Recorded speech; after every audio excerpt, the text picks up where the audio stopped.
Hey everyone, just give you a little update. It's Tuesday, February the 20th. Here at the house with Rusi. Finally seen a 2024 model. I'll give you some updates on that, what I've learned or seen. I don't know everything on it. There's a few changes I noticed. One, the pegs are about an inch closer to the frame in on each side, so it's 2 inches narrower. They rerouted the shroud. It's the point here is more up towards that, so it's probably about 3 inches higher. They also put a different tank on it, which sits down lower. It's sitting down 2 or 3 inches lower, so it lowers the center of mass. Kind of KTM Honda-ish looking. Looks like the same size tank, but it is about 3 inches lower. The tank sits just above the spark plug here and fits in this area here. So the tank's lower, the foot pegs are in a little bit. The swing arm's painted black.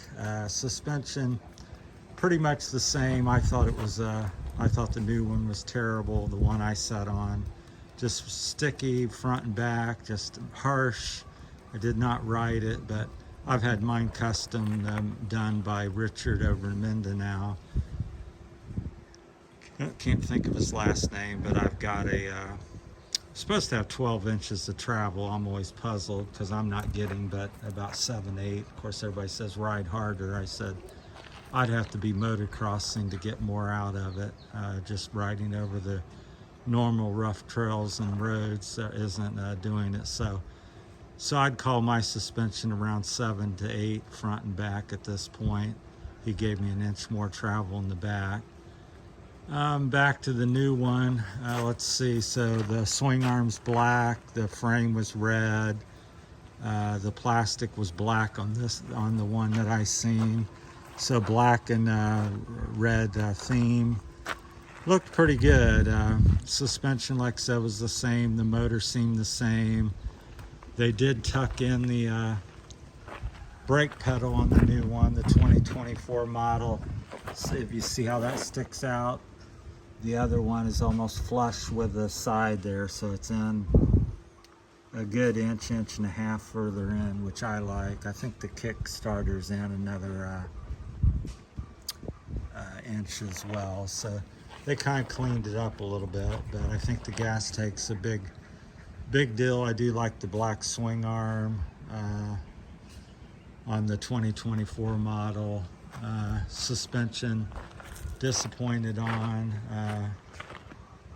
I think something else where I'll go back to that, but real happy with my gearing. I've got a 1348 blue anodized sprocket there. It's for CRF 250, 150, I think all the CRFs or something would fit on that.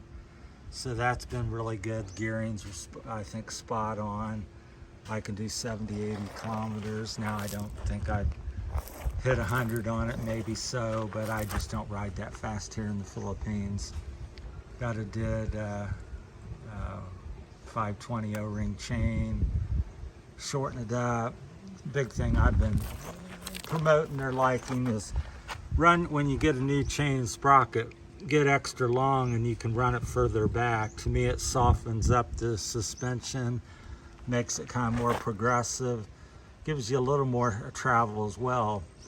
I'm not sure how much. I would say up to an inch and a half more, but probably 3/4 to 1 inch more travel, because whatever movement you get here with this extended swing arm back through here, it's multiplied a little bit.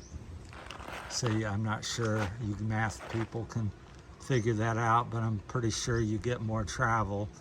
Even if you look down here at the swing arm, as you slide it back, it pushes the bike further higher, and it moves it away from the shock or the up here at the fender.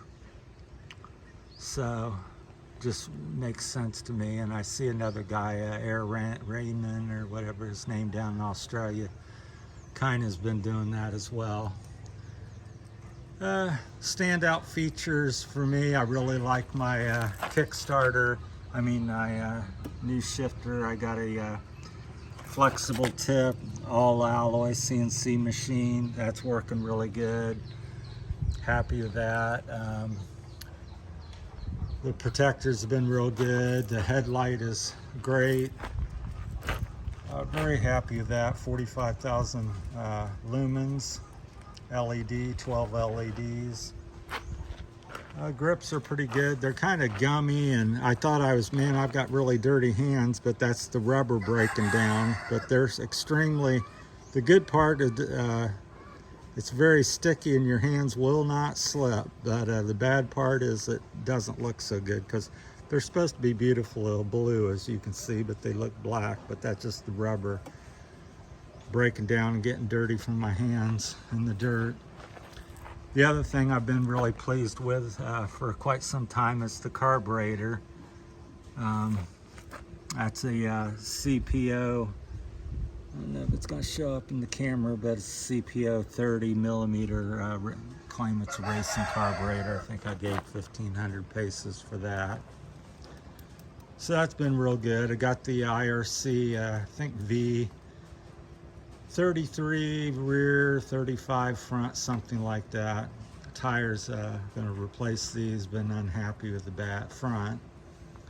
Also going with the new tech tubeless system. So I'll show you, you can research, or I can show you more about that. But anyhow, it's like a little red rubber thing. It goes over your rim inside and it locks your tire on. It's a bead lock, air lock system. It turns your tires into tubeless, your wheels. And what that allows you to do is to run no tube, obviously. And you can run lots of different pressures, 5 PSI, no pre-PSI if you, in an emergency, if you had a flat or needed to ride out because your tire would be locked onto the rim by this device, this system. So I've done it in mountain biking and it's proven and works. Something similar. So yeah, tubeless is here and it's going to stay around, and it's a viable, very viable system. It does take a little learning curve and a little more fiddling to do it. Of course, tube's not necessarily easy to put tubes and tires on, or mooses or moose balls. So anyhow, I went with the new tech tubeless system. It's coming here probably next week or the following week, so it's the Philippines. So I'll let you know how that goes. So I plan on running about 5 to 15 pounds, depending on how many ply tire and what terrain I'm riding in. So probably start off at 10 and go from there, split the difference. So that's coming with, and I've already got, like I said, got the IRC tires, the V35 front, and I think the 33 rear, as I said earlier. What else is there to say? Yeah, overall it's been a good bike as far as I'm concerned, and I've had, several comments. Get a Honda. And yeah, Honda's great. Not knock a Honda, and the Rusi's not the end-all be-all, and I think it does take work. If you get a stock one and you don't like to work on a bike and you don't want to modify or put extra money in it, then you may find it lacking. But if you're willing to fiddle and get a few things, I think it's a decent bike. One thing I'll have to say with the suspension, it was not very good to begin with, but it's much better now, and still it's the stiffest suspension. You go look at a Honda CRF or whatever it is, 300, and the suspension's front and back's pretty terrible, really soft, it's well known. And this is the first bike I've ever ridden, especially in dual sport form, that it's almost like motocross, supercross suspension. It is very rigid. As I said earlier, I'm supposed to have 12 inches of travel, and I measured the other day and I'm getting 7.5. And like I said, I would have to jump off of a 3 to 6 foot loading dock or something to get any more out of it. But anyhow, it's just really sits up nice, and doesn't. The negative is it doesn't absorb the small bumps as well as I would like. So, but the faster you ride, the better it is. But it is bargain basement, low end suspension, and no dampening, no rebound control externally. Yeah, you can change the oil weight and this and that and spring rates, but there's no adjustability, no reservoir on the back shock. So it is what it is. I got it I just wanted to play around with the bike, wanted an inexpensive bike, wanted to be able to play with it. So get something that's low cost and that I could, pour another couple, 2 or 3 grand in and not feel so bad. I just get tired of the Honda and pay 6-7 grand and put 2 or 3 grand, then you're riding a $10,000 Honda, and then you think, well, I could have got a KTM for that. And of course KTM's the same thing. You get a 10,000 bike and dollar bike, and the map is not what you want, and the exhaust is not what you want. Pretty soon you got 15,000 in that. How do I know these things? Because I've had them myself, and that's what I've ended up doing, and probably 75 or so percent of the people that get these bikes. So I just wanted a Rusi and I bought one, so there. But I think it's funny when people's a big fan of a certain bike. I'm not overly a fan of the Rusi. I think for $1,400 stock, it is what it is. It's worth it. And people, it's not as good as a Honda. Well, Honda cost minimally twice as much. Even a used one would cost twice as much. But I think as I got this set up right now, I think it's a pretty capable bike. I'd have to ride the new Honda KLX 300 and see what they are. I've owned both of the bikes in other forms, XR, and I have had a KLX 600, 300, 300, 250. So I have ridden them bikes. So, but it's been a long time, and maybe my memory's faded. But that's that. So yeah. So that's the thing. Carburetor on my bike's pretty good. The suspension's now adequate, decent. Yeah, overall I'm pretty happy with it. I'm still going to be modifying, lightening up, and probably when they come out with a new 250 or something, I'll probably be maybe looking at that, see where I'm at and riding, and get a 250. I hear that it's, obviously it's going to be 250 and probably have the black swing arm and narrower pegs and the tank lower and stuff. So they doing some improvements to them. So they're coming along. I think the thing they're lacking most is the suspension department. The 2024 is no better or even worse than mine was, and this is a 2022 model, even though I bought it in 2023.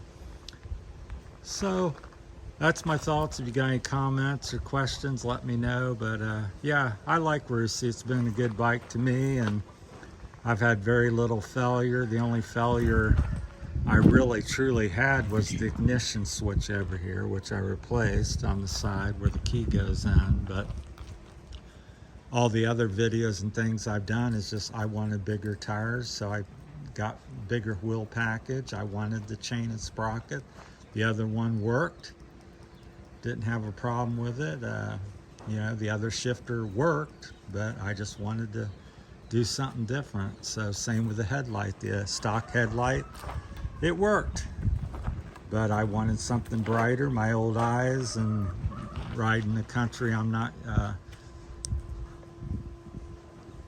familiar with an area and stuff. I wanted as much light as I could get, so I did that as well. So I've been pretty happy with it. But a little thing I did here at the end is I would go, anybody changing the oil on all these air-cooled bikes, the Rusi bikes and anything else, little thing I've done, it's made a difference. My clutch was overheating. I Tried to fix that, but the other day it acted up just a little bit.